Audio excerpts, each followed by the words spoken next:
Hi, my name is Aaron Fletcher. Mr. Barker invited me to talk to you guys about Bible and science, and specifically the question of how does the Bible have credibility against science?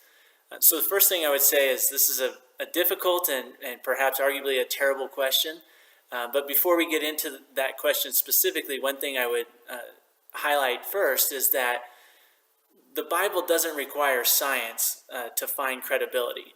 However, with that said, it's important to note that through the scientific method that's been established for the last 400 years, many individuals and groups have used that process, the scientific method, to show that the Bible is accurate and to give us confidence in the Bible's credibility. For example, archaeological digs, historical findings, history itself, written in the Bible as well as coinciding with history written from many other individuals, many other cultures throughout the world. And then it's worth noting that when you look at scientific discovery, whether it be something large as galaxies or something as small as our individual cells and the biochemistry that occurs there, it's mind-blowing, and it's becomes very evident to many, many people very quickly, including scientists, that there is a creator. Now, when you identify that there is a creator through science, that doesn't necessarily give you 100% proof that that creator is spelled out in the Bible. However, as I just described, through scientific method processes, we've been able to get a lot of confidence in the Bible's credibility. Now, going back to the original question of the Bible's credibility against science, the reason that I would argue that this could be considered a terrible question is the fact that the Bible is not going to be scientifically accurate all the time. And before I get burned at the stake for mentioning that, let me walk through what I mean when I say that. If you think about the Bible as being absolute truth, and you think about the Bible as being timeless, and you combine those two together and then try to add it to being scientific, it doesn't work.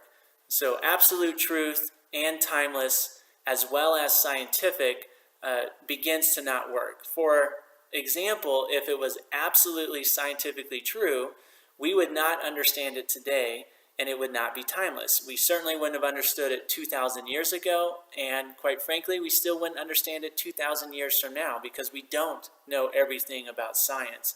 And so if it had the absolute truth about all things science, no one would be able to understand it. We might understand slivers of it based on the science we know today, but we still wouldn't understand it all.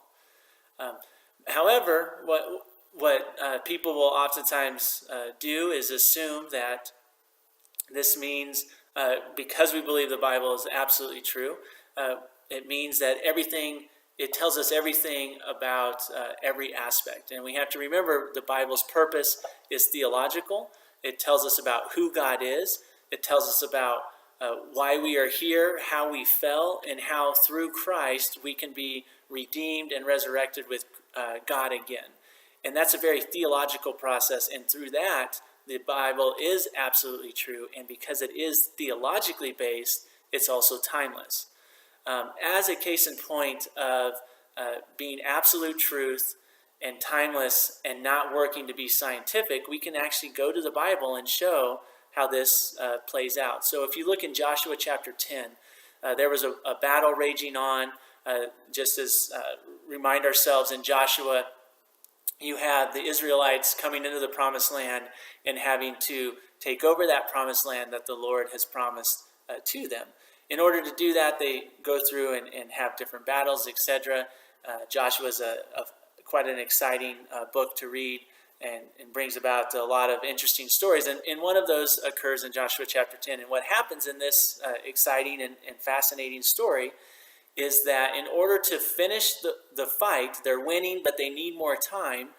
They actually look to the Lord and ask him to help them, and ask them for the sun to stand still and give them more time to finish the battle. And sure enough, the sun stands still in the middle of the sky above Gideon, and they win the battle. And many people took that to mean scientifically that the sun rotated around the earth and it stood still. And that's a mistake when you interpret that as scientific truth. If you interpret it as a theological truth, you recognize that God is the creator, that he can use his creation in order to fulfill his will, and that's what happened in Joshua chapter 10. It's theologically absolute truth. It's scientifically false. And other examples of that, Ecclesiastes chapter 1, verse 5, Martin Luther, a patriarch of our faith, pointed to this verse to believe in what we would call a heliocentric model, which is the idea that that the sun is rotating around the earth and not the earth rotating around the sun. In that specific verse, it talks about the sun rising up and then setting and then hurrying back to where it rose in order for it to rise again. And so once again, you get this sort of idea that the sun is rising above the earth and then rotating back and coming again. So the sun is rotating around the earth. Once again, we now know that that is not scientifically accurate, but that wasn't the purpose of Ecclesiastes. Ecclesiastes, the entire book, let alone chapter 1, is about highlighting all of the things that happen in the world that really have no meaning if you don't recognize it in the context of God, or that there is a God, and that none of this has meaning without our God and without our Creator.